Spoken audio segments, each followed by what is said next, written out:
Breaking news kutoka kwa Hansi Raphael Mombeki mara baada ya kuwepo kwa mambo mengi zaidi yakizungumzwa kuhusiana na taarifa ambayo imetolewa, barua ya majibu kutoka TLB kwenda kwa Young Africans kuhusiana na wao kuzihitaji alama tatu na wao kupewa taarifa kwamba hakuna alama tatu ambazo wanaweza kupewa za mizani kwa sababu tayari mchezo ulikuwa umekwisha kugairishwa, na hivyo kinachotakiwa ni kusubiri tarehe nyingine iweze kupangwa ili mchezo uweze kuchezwa na mambo mengine yaweze kuendelea. Lakini Hansi Raphael Mombeki ameweza kutoa taarifa yake hapa ambayo ni breaking news, akiweka wazi kwamba mara baada ya majibu hayo kutoka TFF, Yanga hawajaridhishwa na majibu ya TFF. Leo jioni wamefungua kesi ya malalamiko kwenye mamlaka ya usuluhishi wa michezo ambao ni kasi.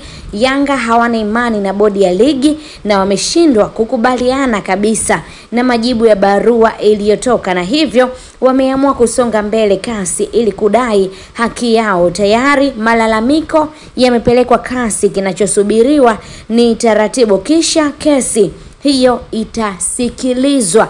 Mambo ndio yamefikia hivi, na hii breaking news ametoa Hansi Raphael, mchambuzi wa kimichezo. Lakini kabla ya hii tulipata taarifa kutoka kwa Jemedari Saidi akiweka wazi kwamba ile barua ya mwisho ya Young Africans ambayo ilikuwa imebeba maamuzi yao ya mwisho ambao wenyewe wanahitaji maamuzi yao ya mwisho, ambao Yanga walihitaji kwanza kuweza kupewa alama zao tatu pamoja na magoli matatu, lakini cha pili waliweza kudai kuna viongozi hawana imani nao tena, hivyo wanapaswa kupewa kuondoshwa katika nafasi zao. Waliwataja viongozi wawili, lakini tatu walisema kama Young Africans hawatacheza mchezo wowote tena ambao unahusisha Kariakoo Derby katika msimu huu, mchezo namba 184, hivyo hawautambui mchezo wa aina hiyo yoyote kwa sababu wao kwa upande wao walikuwa wameshamaliza kila kitu. Mambo ndo yako hivyo, lakini barua yao imeweza kujibiwa, na kama tulivyokujuza kwamba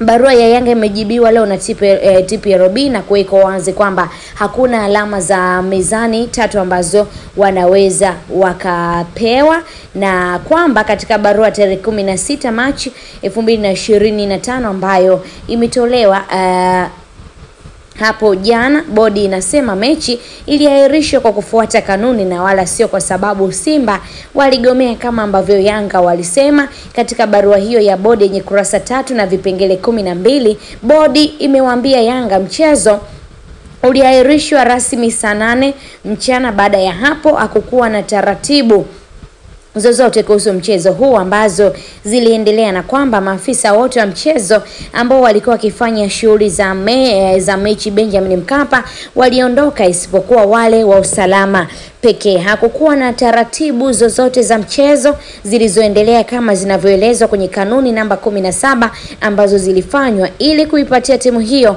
iliyokuwepo uwanjani alama tatu na mabao matatu kikanuni, ikiwemo kukagua timu hiyo inasomeka sehemu ya barua hiyo ya majibu kwa Young Africans.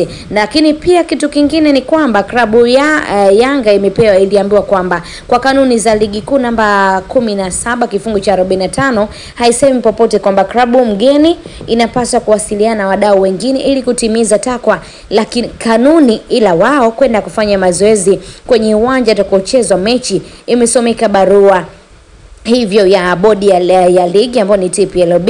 Lakini pia Young Africans wamepewa tahadhari kuhusiana wao kuvunja kanuni, ambapo mara baada ya mechi kugairishwa wao walipeleka timu uwanjani kama kawaida, na hivyo kuvunja kanuni hiyo namna ambavyo wameivunja inaweza kupelekea Yanga kuweza kushushwa daraja kwa namna ambavyo kanuni yenyewe inavyodai. Kanuni hiyo inasimamia kwamba kama Yanga walipeleka timu uwanjani huku tayari mchezo ulikuwa umegairishwa, hivyo wameenda kinyume na taratibu na kanuni za mpira, hivyo kwa kifungu ambacho kinaisimamia TPLB ni hati kuweza kushushwa daraja kwa namna ambavyo kanuni zinadai. Lakini kubwa zaidi, Young Africans wametakiwa kusubiri tarehe ambayo itapangwa kurudiwa kwa mchezo wa dabi. Lakini kama Young Africans hawajaridhishwa na maamuzi ambayo yametolewa na kamati, na hivyo wameamua kwenda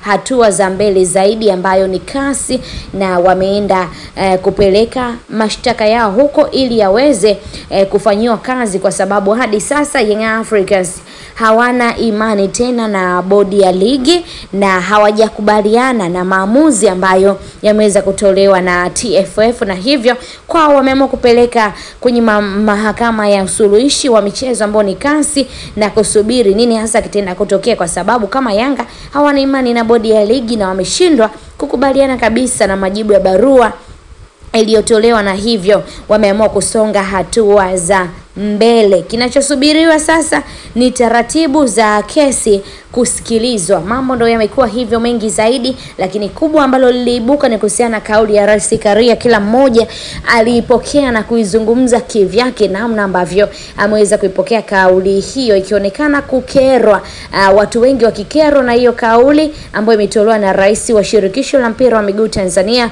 TFF, ikionekana ni kwamba tayari wamekwisha kuwahukumu Yanga kutokana na kile ambacho kimeweza kutokea. Lakini pia Yanga waliomba viongozi baadhi wajiuzuru, na Rais Karia aliwaambia mashabiki ama na wadau wa mpira wawachunguze kwanza viongozi wao na waambie wenyewe kwa nini wasiweze kujiuzulu kwanza, kitu ambacho kimeonekana kwa watu wengi sio sawa, kama mtu mkubwa ambaye anasimamia mamlaka hizi na taasisi kubwa kama TFF kuweza kuzungumza jambo kama hilo, akionekana kama amegamia upande mmoja. Hiyo ndio tafsiri ya watu wengi kuhusiana na hiyo kauli ya Rais Karia. Mambo atakuwaje? Mambo tayari yamekuwa mengi zaidi, kila mmoja anasubiri kuona tarehe itapangwa, lakini sakata jingine limeibuka. Yanga wamepeleka malalamiko rasmi kasi, na hivyo kutakuwa kuna kesi ambayo itaenda kusikilizwa, kwa sababu hiyo ni mahakama ya usuluhishi, na hivyo TFF watakuwa na maneno ya kueleza, lakini Yanga pia watakuwa na maneno ya kueleza ili kuonekana haki inasimama upande gani, na maamuzi kufikiwa yatakuwa ni maamuzi ya aina gani, kuhakikisha pande zote mbili kila mmoja anaridhika na kile ambacho kitaenda kuamuriwa. Kasi Yanga wenyewe wanachohitaji na kuamini zile alama 3 wanazihitaji, kwa sababu kama timu ya Yanga walikuwa wamekwisha kukamilisha taratibu zote kuhusiana na mchezo namba 184 na wakarekodi dabi, na hivyo wao wanaona walifuata kanuni na taratibu zote. Lakini kwa upande wa TFF waliugairisha mchezo mishale ya saa 8 na saa 11. Yanga walipeleka timu uwanjani, kitu ambacho wanaona kwamba sio sahihi, kwa sababu tayari mapema ilikuwa imetolewa taarifa ya mechi kugairishwa, lakini Yanga wakakiuka makubaliano hayo. Tuambie maoni yako kuhusiana na hili ambalo linaendelea. Unahisi mwisho wa hii jambo utakuwa ni nini hasa? Jambo limeanza muda mrefu, kuanzia tarehe 8, kuanzia tarehe 7 hadi leo tarehe 17, bado mwafaka haujajulikana. Tuambie maoni yako, lakini kubwa zaidi usiache kusubscribe katika YouTube channel yetu ya Mtanange TV.